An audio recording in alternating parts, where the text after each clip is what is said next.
Hi everyone, welcome back to our channel. My name is Elizabeth and this is my husband, Oluwashio. Hello. And this is our YouTube channel, People Chosen by Grace. It's been a while here, but we are happy to be back. Yep. And I hope we'll be seeing more of his face. More of our face. We took a long break. We took a long break, but we are happy to be back here. Yeah. So, should we say Happy New Year? Happy everything. Merry Christmas, Happy New Year, and happy all that is in between the break. So we are happy to be back. Today we were just talking, I think, and we're discussing and thinking in times like this, believers, we need encouragement. We need to encourage ourselves. You can't just say I'm strong. Yeah. I'm strong all by myself. We need to encourage ourselves. A lot of things are going on right now in the world. Yeah.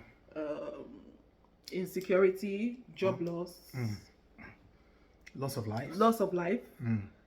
Earthquake around the world, scares of war. Yeah. So many things. Yeah.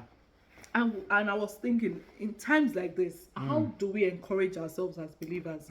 How do we stay still and focused, even in times like this? Like trusting God, even when everything around you looks like, God, where are you? So in times like this, how do you think we can still stay still and trust? Well, let's just look at the things that are happening in our world, because almost everywhere you turn to, there's always something happening. We're just coming out of the pandemic, the post-pandemic world.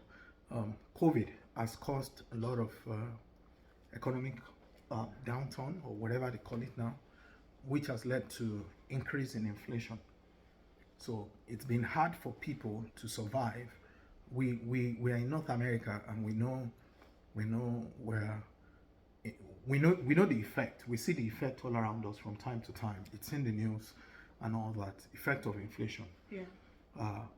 And we know that at least we know in the United Kingdom, I know they got to double digits of inflation. They got to about 10%. Yeah, more than 10%. At least I'm sure of that, because I think it's coming down a little bit now. So, and they are still around 10% or thereabout. Yeah, things are still things have been difficult for a lot of people, and people are asking questions about how do we survive? What is next? Even on top of inflation, people are still losing jobs. Yeah, then there's loss of job.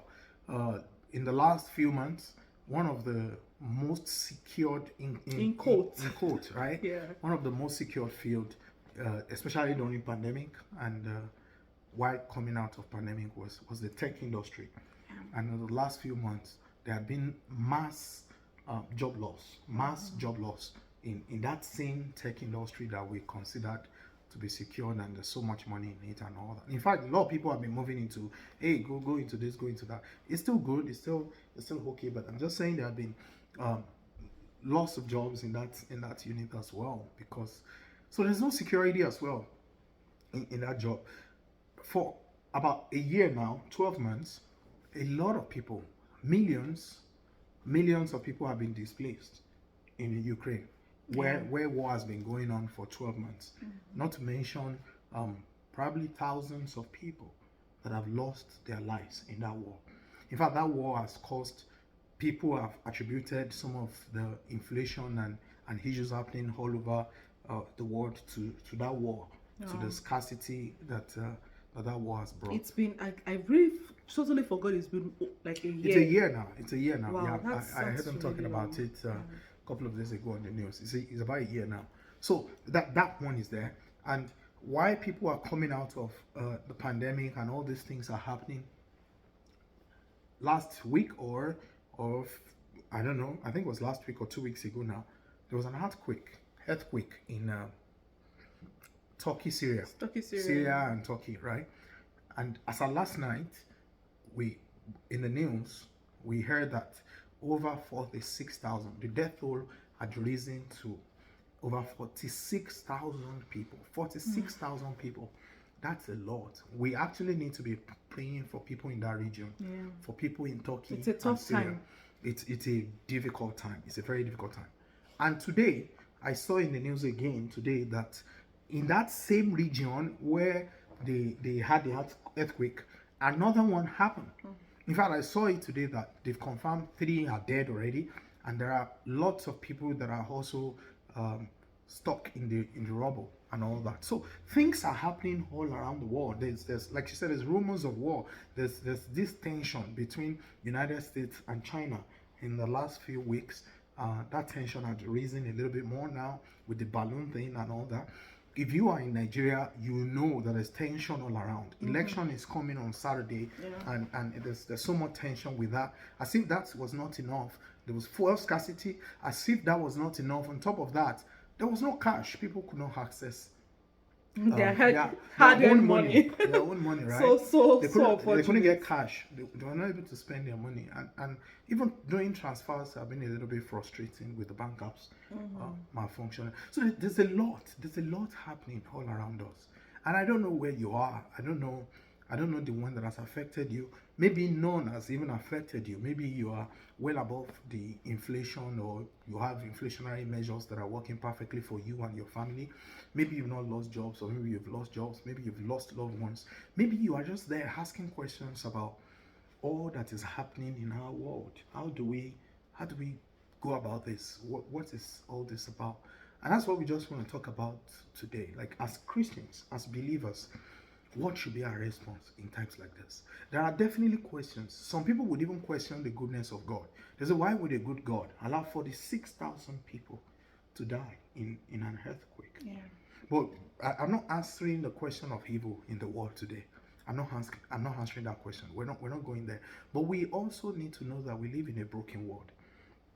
And these things will continue to happen around us.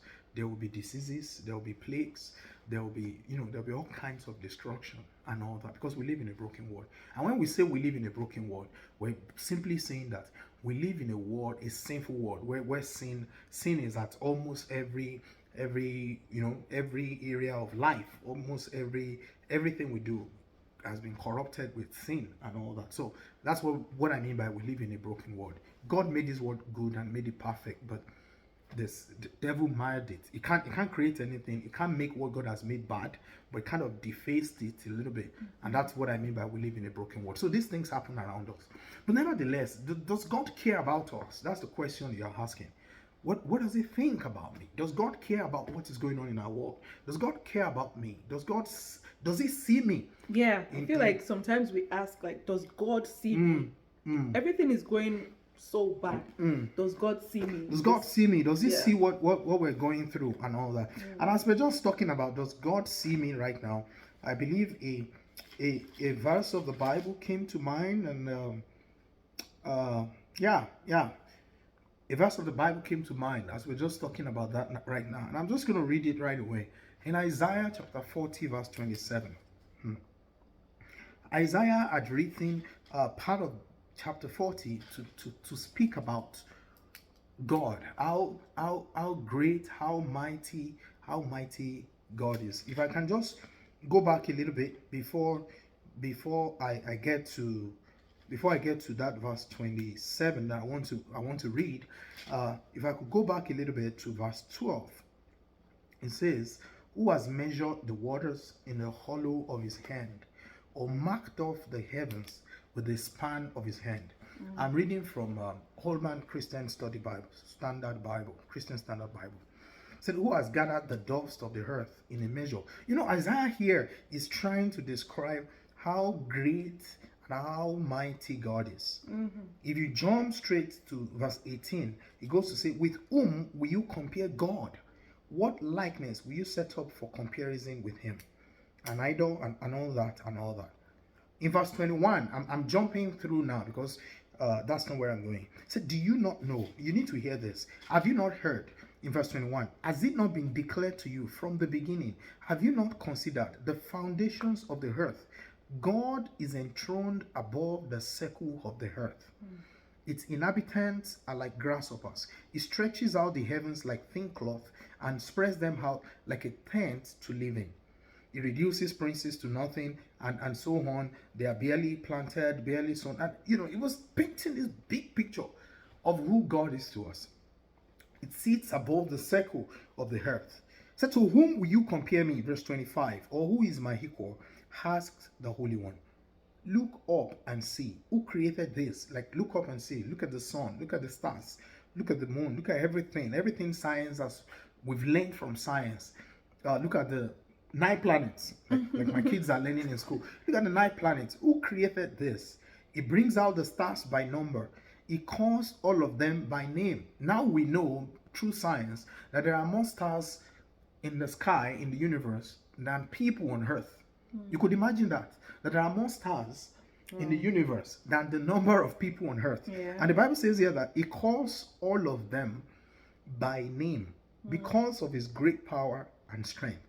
Not one of them is missing. Now, see how great that God is, how mighty that God is. Now, hear what the Israelites are saying in verse 27, which is probably similar to what you're saying as well. In whatever situation you're going through, or looking at everything that's happening around us, this is probably what is going on in your heart. I'm not going to lie to you. Probably I might have considered these questions in my heart as well. And hear what verse 27. This is what the children of Israel were saying. It said, Jacob, why do you say? And Israel, why do you assert? My way is hidden from the Lord, and my claim is ignored by my God.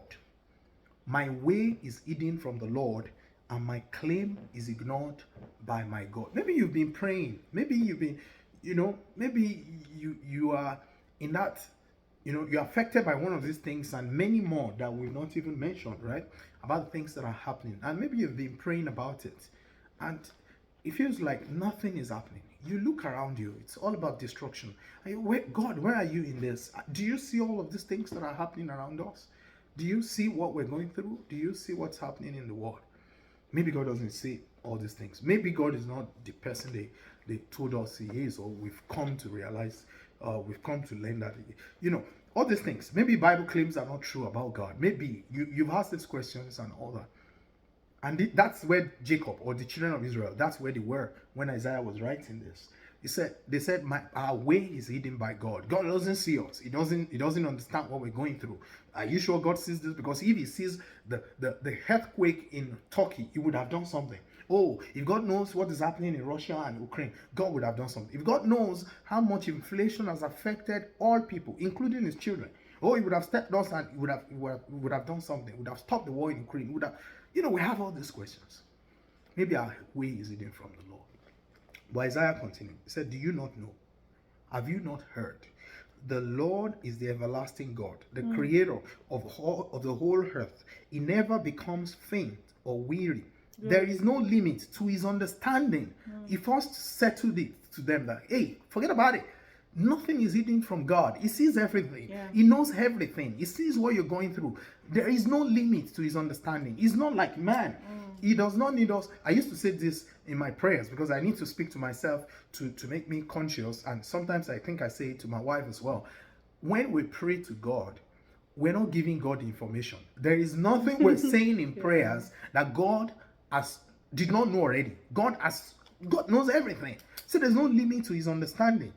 He gives strength to the faint and strengthens the powerless. Youths may become faint and weary, and young men stumble and fall.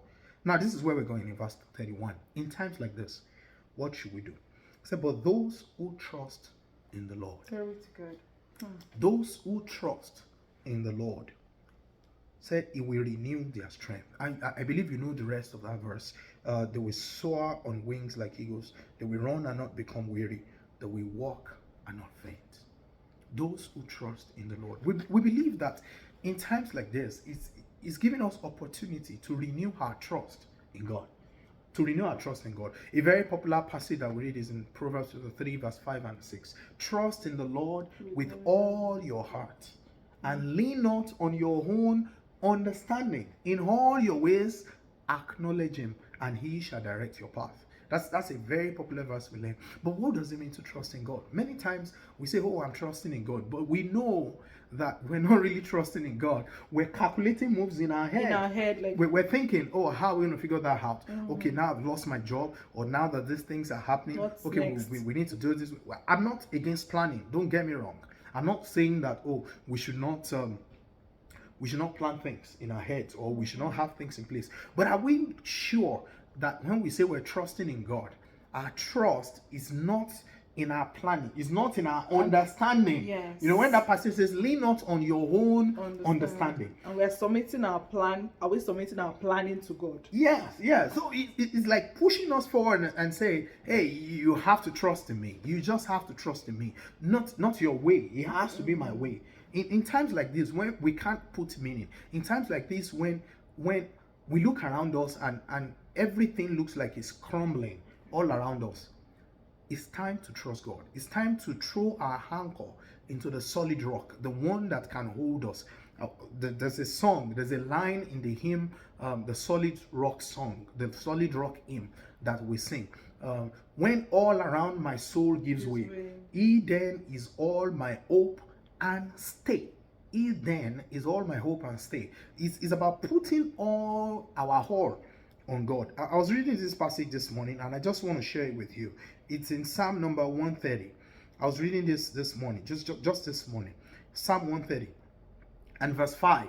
Verse 5 in New Living Translation says, I am counting on the Lord. Yes, I am counting on him. I have put my hope in his word. Now, I want to read it for you in all other versions. I'm just going to go through few versions here. NIV, New International Version, says, I wait for the Lord.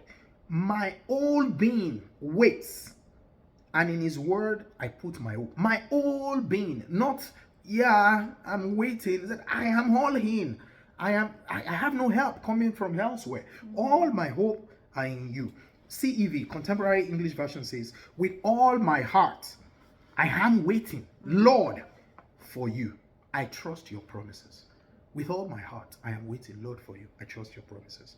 I believe it's time for us to begin to trust God for the impossible, to develop our trust in God, to get to the level to know that God will hold us. To trust God like the three Hebrew men that says, even if he does not save us, we know he's able to save us. And that's where trust comes in. We're trusting God with all of our being, not calculated trust, not a trust that we say, I believe God, but I already calculated. Not a trust from your mouth, not just saying it from your mouth, but your heart is saying something different. I'm not saying you won't be afraid to trust Of God. course. Don't get me wrong. Things happening around us are enough to drive Are fears. already scary. They are enough to drive fears into us. They are terrifying sometimes. You know, the fear of tomorrow, the fear of how do we survive tomorrow, what do we do tomorrow if this happens and all that. They're terrifying already. But we need to learn to trust God. In times like this, one way that we can go through this faithfully is by trusting God. Is by trusting God. Is by trusting God. Is by trusting God. Say, hear this. Hear this. Hear this. Isaiah also, in Isaiah chapter 8, I prophesied about some of the things that are happening and some of the things that are going to happen. And then God said this to him. I will start from verse 12. Isaiah chapter 8 from verse 12. He said, do not call everything a conspiracy. These people say it's a conspiracy. Do not fear what they fear. Do not be terrified. Is that God speaking to you? Do not fear what other people fear. He said, do not be terrified. Now, hear what he says. If this is not going to happen to you, if you are not going to be like other people, verse 13 says, you are to regard only the Lord of armies as holy. Only God. You are to regard him as holy. Only he should be feared. Only he should be held in awe. It continues. In verse 16, it said, bind up the testimony, seal up the instruction among my disciples. Now here, verse 17, it says, I will wait for the Lord, who is hiding his face from the house of Jacob. I will wait for him. That's trust. I will wait for him. Trust has to do with waiting on the Lord. I will wait for him. Even if it looks like he's not going to come, I will wait for him. I will wait. And that's why that passage in Isaiah 40 talks about those who trust in the Lord. If you read it in some other translations that we're familiar with, so those who wait on the Lord, waiting and trusting is the same thing. Those who wait, when you're waiting, it's not just saying wait and keep your hands folded and just stand. No, when you're waiting, you're serving.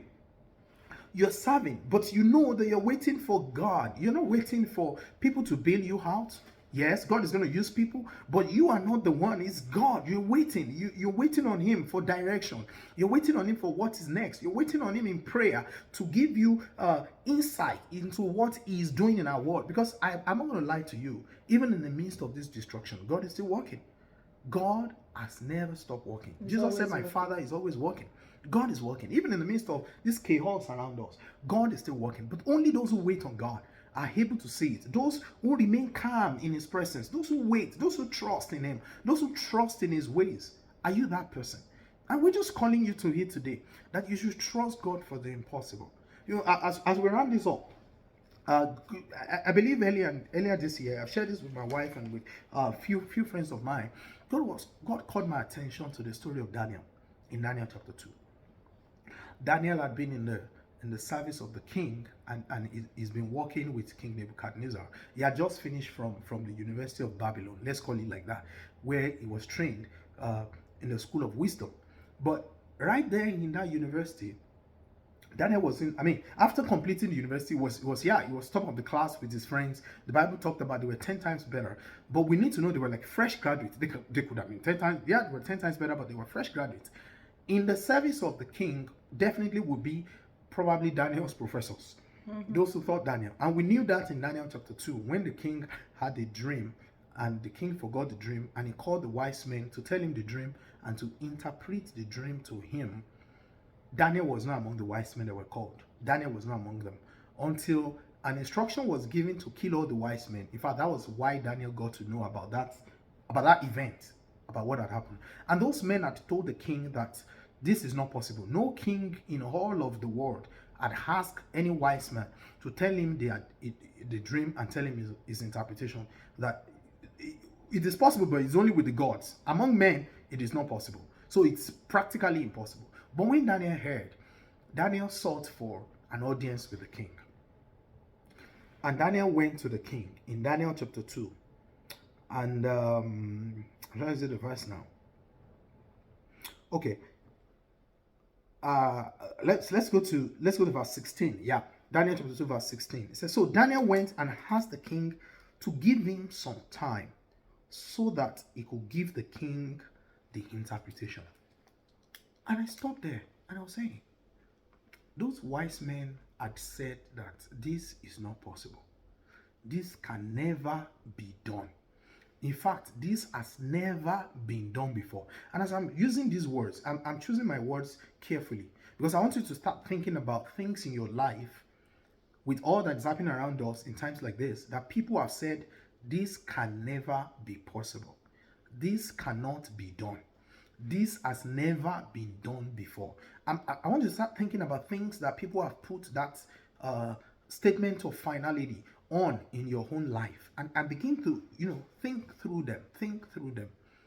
But Daniel went to the king and he said, give me some time. And I asked myself, what time for what? What has never been done before? What has never happened before? Time to know your dream and give you interpretation that the very best of the best, probably the professors that taught Daniel in University of Babylon, what they had said, it can never be done. What are the authorities in your life that have spoken about your situation? The authorities could be medical science, is correct. The authorities could be economic interpretations, the best of the economists in the world. It could be anything that have said, this can never be done. But Daniel trusts God for the impossible. And we knew that Daniel had faith. He was trusting God for the impossible because he took a step, he took an action by going to ask for time with the king. He said, give me some time, king. Don't kill people yet. Just give me some time. They said it's never been done before, but give me some time. There's a song we've been listening to in our house for a while now. That song, we've heard the song before, but it meant a little bit more to us. I think it was in May when someone sang it at an event. I believe. You see, I believe the title. That's the C. Winer song. God, I believe for it. Yes. Is it I believe? I believe yeah, it. by Sissy I Winers. believe it. I believe it, right? One of the Yes, line of the I song says, "Yeah, they said this mountain can't can't be be moved." moved. Yeah. You know, I know that song so much. Said these mountains can't be moved, but they don't know you as we do. There is power in your name. Are you going to trust the name of God? You know, looking around us, it's hard to see a way out. Looking into all that's happening in times like this, wherever you are, it's hard to see a way out. But if you choose to trust in God, if you will believe Him for it, if you believe for the impossible, if you will wait on Him, wait on God, He will renew your strength. And He will make that impossible possible in your life. Amen. Remember to pray for Turkey and Syria, even as they go through these things. So in times like this, get this right. Trust in the Lord. Thank you so much. And I know there's someone out there that you need to share this video with to encourage them. Please share the video, like it, subscribe if you have not subscribed. And I know there's someone among your friends, your family members, that this video is going to be a blessing to. Please don't withhold that blessing. Share it around, and God bless you. Amen. Thank you. Thank you for watching. Bye.